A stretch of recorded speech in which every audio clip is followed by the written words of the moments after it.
Imagine being trapped in a prison that exists entirely inside your own head. Pretty terrifying, right? Welcome to This Explainer. Today, we're diving deep into a beautifully grim, dark Gothic fable about exactly that. It's the story of the Wanderer and a profound philosophical shift known as the Mercurial Awakening. It's basically the ultimate internal prison break. We're going to walk through this transformation in 5 parts. First, the prison of merciless intellect. 2, the wit shatters the ego. 3, the hunger devours the map. 4, the small unbinds the whim. And finally, a grand, unscripted comedy. Let's get right into how 3 chaotic spirits systematically deconstruct this guy's isolation. Chapter 1. The Prison of Merciless Intellect, or the Architecture of Absolute Certainty. Let's set the stage. Picture this. The Wanderer is standing alone in front of a completely frozen waterfall. He's staring deep into the ice, and he genuinely believes his isolation is a monument of stone. He thinks his merciless intellect is basically an unbreakable cathedral. He's completely convinced he's won some grand victory by shattering the beliefs of his ancestors. But here's the catch. This monument, it's a total mirage. Philosophically speaking, he's actually trapped in what's called the infinite dungeon. It's an internal prison sustained purely by his own absolute certainty and this incredibly heavy iron hammer of genealogy. He's absolutely paralyzed by a breathless fear of making even a single mistake. So that certainty isn't a shield at all. It's a stagnant, suffocating cell. All right, Chapter 2, The Wit Shatters the Ego, through the parable of the mocking mirror. So, the Wanderer expects this frozen waterfall to reflect back his flawless granite intellect. But instead, crack. The ice violently shatters, and out crawls the first of our 3 spirit siblings, the Wit. Taking the shape of a beast made of distorting glass, the Wit completely exposes the Wanderer. What the Wanderer thought was impenetrable armor is actually just flimsy papier-mâché. The Wit leans right in, its voice echoing like some twisted funhouse mirror, and sneers, "You believe you are made of granite, but look at your hands. They are trembling." Just brutal, right? With that single mocking laugh, the Gothic dusk of the Wanderer's mind is completely ruptured. His towering ego just collapses into this heap of delightful absurdity. It turns out, even the most rigid philosopher can be the punchline of a cosmic joke. Which brings us to Chapter 3. The Hunger Devours the Map, or the Parable of the Devoured Blueprint.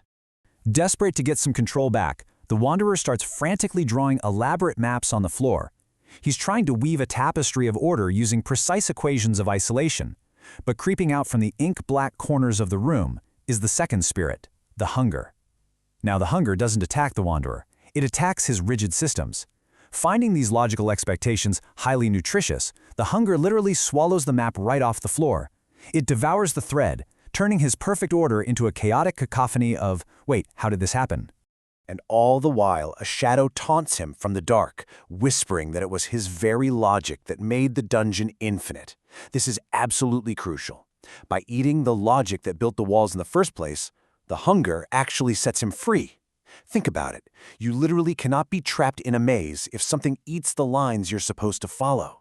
His entire mental landscape is permanently undone.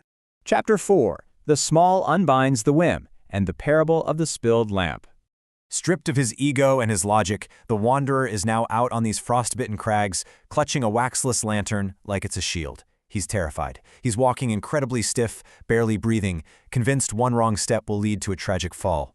But the third spirit, the Small, senses just how brittle his world has become, so it gives him a little nudge, just a chaotic little hiccup in the mountain's rhythm.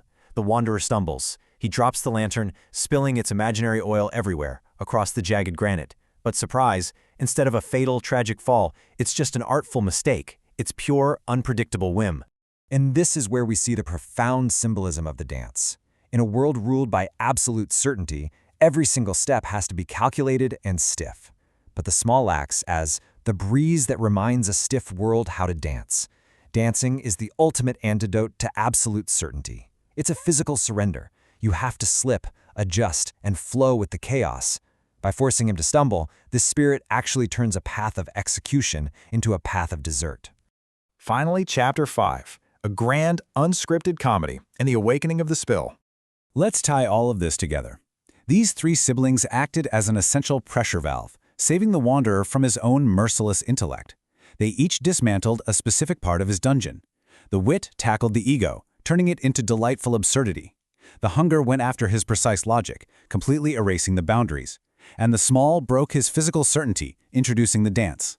Now all three siblings pool at his feet, using something called the ink of negation. This is so cool because this ink doesn't destroy the darkness, it completely reframes it.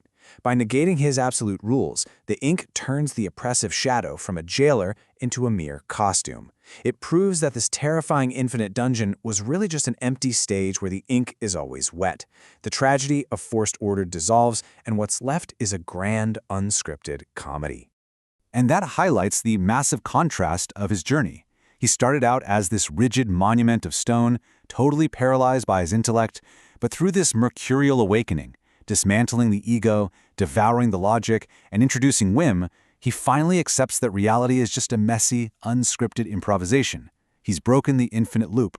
Through the Mercurial Awakening, this hollowed-out man is finally, truly free. His story is no longer some rigid equation. The page is damp.